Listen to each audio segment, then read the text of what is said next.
एक गांव में रंगैया मंगम्मा पति पत्नी रहते थे।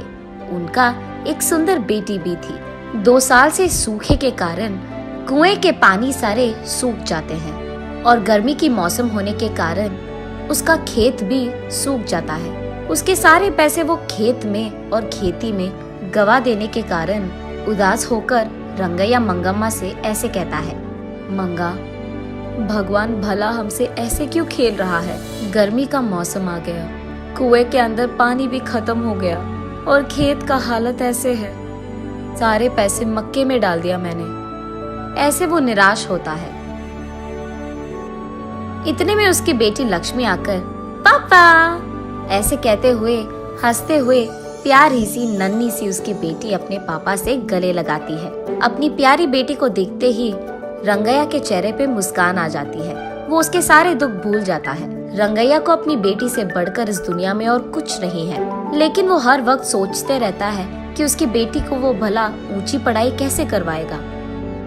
तब बेटी अपने पापा से, क्या हुआ पापा, आप ऐसे क्यों हो, ऐसे पूछती है। कुछ नहीं बेटा, हमारे खेत में उग रहे मक्के हमारे हाथ नहीं आएंगे, इसी का डर है। कुएं का पानी भी तो सूख गया। ऐसे कहते हुए वो खेत की ओर दुख से देखता है। तब उसकी बेटी लक्ष्मी, पापा हमें कुछ नहीं होगा, जो भी होगा अच्छा ही होगा, ऐसे वो अपनी प्यारी बातों से कहती है। कैसे बेटा, गर्मी का मौसम तांडव कर रहा है, बारिश के मौसम आने के लिए बहुत वक्त है, ऐसे कहते हुए दुखी होता है।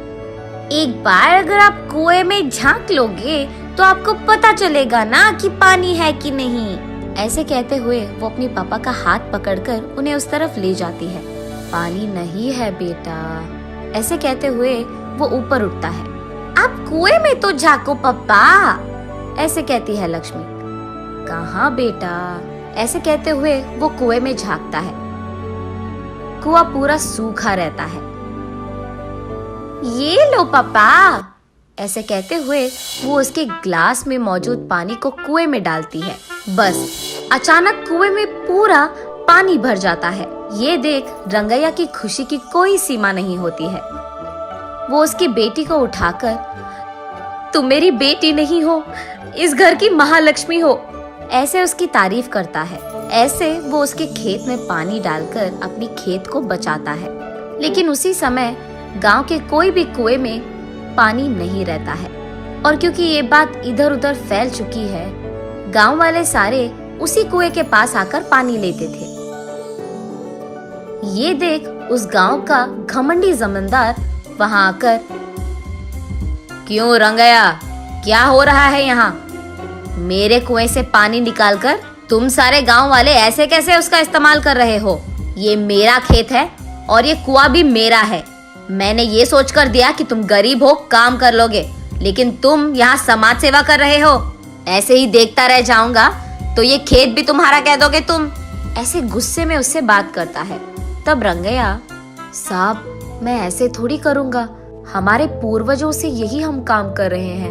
अब अगर आप ऐसे बात करोगे तो हमारा क्या हो जाएगा साहब? ऐसे कहते हुए वो उसके पैरों पे गिर जाता है। लेकिन घमंडी जमींदार कुछ भी करके उस जमीन को और कुएं को हासिल करने के लिए ऐसे कहता है, ये खेत मेरा है, जो करना है कर लो, निकला। ऐसे कहकर वो रंगैया को नाइंसाफी से बाहर धकेलकर उस खेत के चारों ओर बाढ़ डाल देता है। उसके कुछ समय बाद गांव वाले सारे सूखे को भुगत रहे होते हैं। सारे कुएं सूख जाते हैं और सिर्फ रंगैया के कुएं में पानी रहने के कारण गांव वाले पीने के पानी के लिए जमींदार के पास जाकर ऐसे कहते हैं, साहब पीने के लिए पानी ना होने के कारण प्रजा मुश्किलों में है। आप एहसान करके आपके कुएं का पानी हमको अगर दे सके तो, ऐसे विनती करते हैं। क्या पानी चाहिए? पानी तुम्हारे पूर्वजों की कुआं है कि तुम ऐसे पानी मांग रहे हो? पानी नहीं दूंगा, निकला। ऐसे उन लोगों को भी धकेल देता है। एक घूंट पानी दिला दीजिए साहब, हम यहाँ मर रहे हैं, ऐसे कहते हुए प्रजा उनसे विनती करती है। तब जमींदार उनके मुसीबत का फायदा उठाता है। ठीक है, पानी दूंगा, लेकिन ऐसे ही नहीं। मटके का दाम 10 रुपए करके दो, तब दूंगा पानी। मंजूर है तो लो, वरना निकल जाओ।